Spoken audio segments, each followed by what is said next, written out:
नाशिक महानगरपालिकेच्या झालेल्या निवडणुकीमध्ये नाशिककरांच्या आशीर्वादाने 26 नगरसेवक नगरसेविका ताई शिवसेनेचे निवडून आलेले आहेत। त्या सर्वांचं अभिनंदन, त्यांना शुभेच्छा देण्यासाठी आज या ठिकाणी बैठक संपन्न झाली। जिथपर्यंत तुम्ही जो प्रश्न विचारला तर मला वाटतं की निश्चितपणे आणखी जास्तीचा आशीर्वाद आम्हाला नाशिककरांचे मिळतील अशी अपेक्षा होती।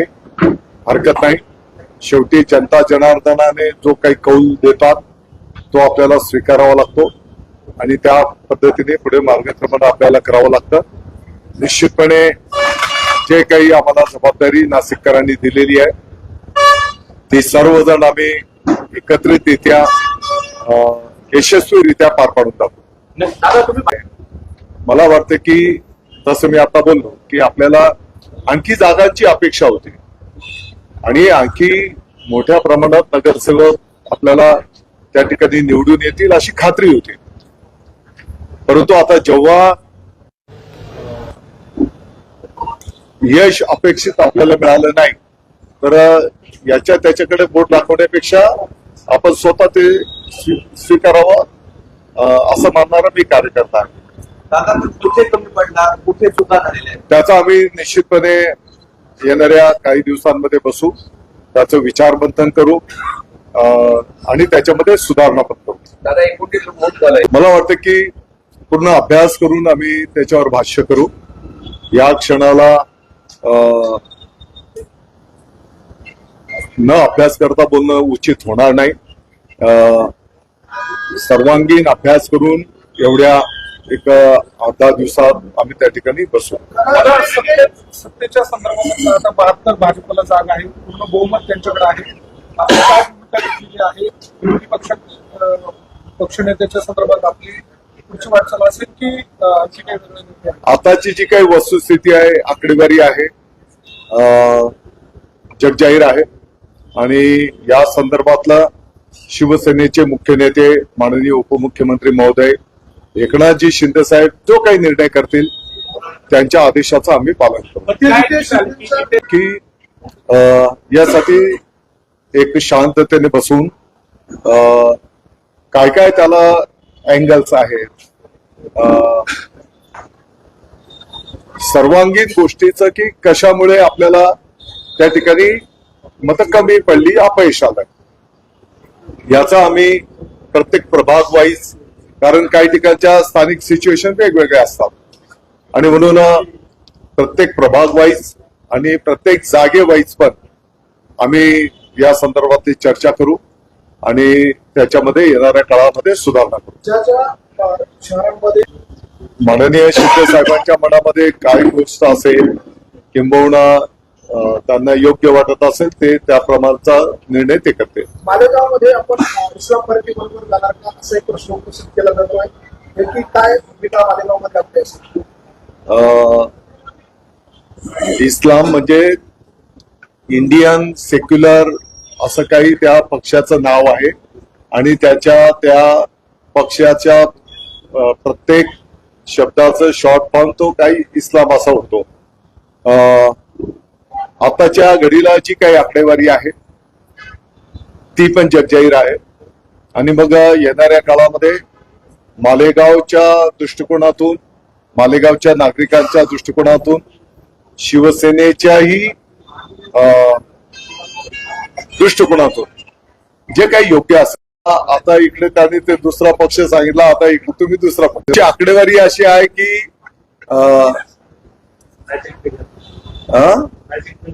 मेजॉरिटी गाठण्याच्यासाठी जी काही आकडेवारी लागते, आता शिवसेना तिथे हा प्रमुख पक्ष म्हणून पुढे आलेला आहे।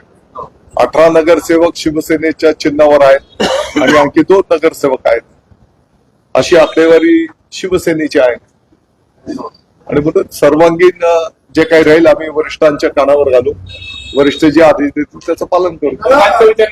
हिंदुत्वाचा जो मुद्दा शिवसेना पुढे घेऊन या विषयामध्ये कुठेच तडजोड नसते, पण इस्लाम ते सांगण्याची पण काही गरज नाही। म्हणजे कोणाला एमआयएम सोबत जाणार.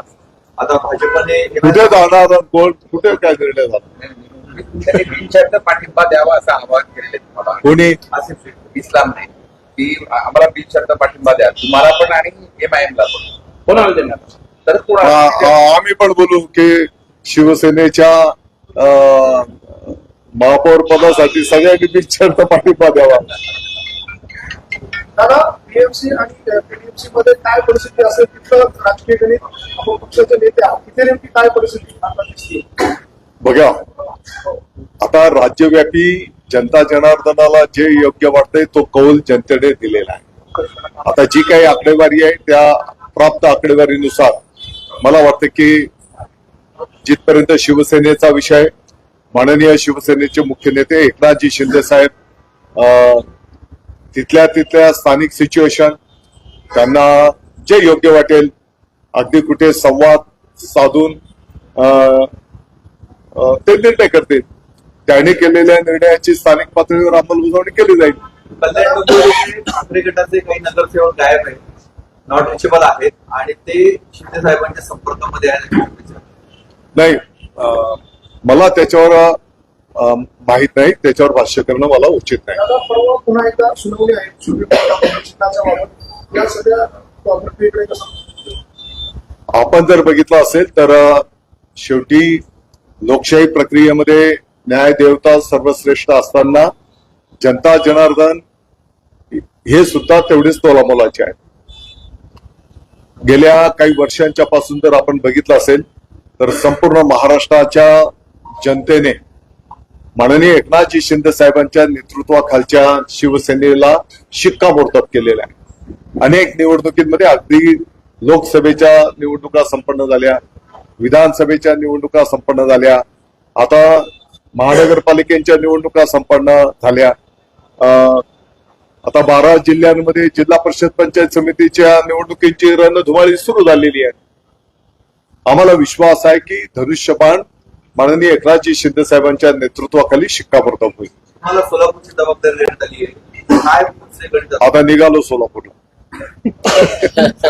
विदर्भामध्ये देखील लाडक्या बहिणींनी आंदोलन सुरू केलेलं आहे. लाडक्या बहिणी योजनेच्या संदर्भातले जे मिळणारे पैसे आहे की आता केवायसी बंधनकारक आहे, त्यामुळे त्यांच्यामध्ये संभ्रम निर्माण झालेला आहे.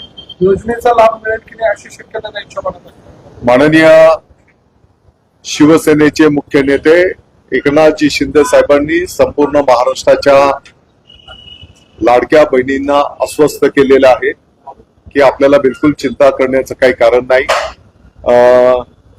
परंतु आपण जर बघितलं असेल तर पाठीमागच्या काळामध्ये त्याचे पूर्वी जे निकष केलेले होते त्या निकषांच्या बाहेर जाऊन, उदाहरणार्थ इन्कम टॅक्स पेअर नको, काही नोकरदार वर्ग, त्यांनी पण लाभ घेतलेला आपल्याच बहिणींनी दाखवलेला आहे आणि म्हणून पात्र लाभार्थ्याला त्याचा लाभ मिळाला पाहिजे. आणि म्हणून यासाठीची जी काही कार्यप्रणाली आहे ती कार्यान्वित करणं, मला वाटतं की बऱ्यापैकी भगिनींचं तर ही केवायसी संपन्न झालेलं आहे आणि म्हणून कोणाही बहिणीला चिंता करण्याचं काही कारण नाही. दादा सुप्रीम नगरसेवकांबाबत अनेक प्रश्न उपस्थित केले जात आहेत. ज्यांना उमेदवारी दिली होती ते पराभूत झाले, ते आता पुन्हा नवीन करायला लागले की त्यांना स्वीकृत द्यावं आणि या सगळ्याची बाबी आणि यात सगळ्यात महत्वाचं म्हणजे घोडेबाजार होण्याची शक्यता आता जास्त वर्तवली झाली. ज्यांचे जास्त लाभ आहे तिथे घोडेबाजार होऊ शकतो अशी चर्चा आता शहरात आहे. जिथपर्यंत शिवसेनेचा विषय आहे, शिवसेनेमध्ये घोडे बाजाराचा प्रश्न निर्माण होत नाही.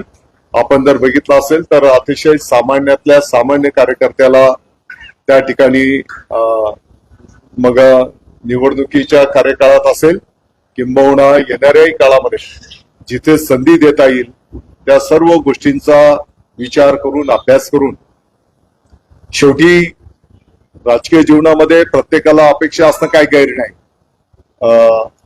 निवडणुकीच्या काळामध्ये काही ठिकाणी अशा पद्धतीचं प्रत्येक पक्ष शब्दप्रयोग पण करतो की बाबा तुला थांबावं लागेल, तुला कुठेतरी संधी देऊ, मग पक्षाच्या माध्यमातून असेल किंवा राजकीय पदांच्या माध्यमातून असेल, ह्या रुटीन प्रक्रिया आहे आणि याच्यामध्ये घोडे बाजार वगैरे हा बिलकुल प्रश्न निर्माण होणार नाही. नाही दादा, मुळात प्रश्न असा आहे, आता निवडणुकीमध्ये जे पराभूत झालेले आहेत, पुन्हा एकदा स्वीकृत म्हणून सभागृहात येण्याच्या तयारीमध्ये आहे.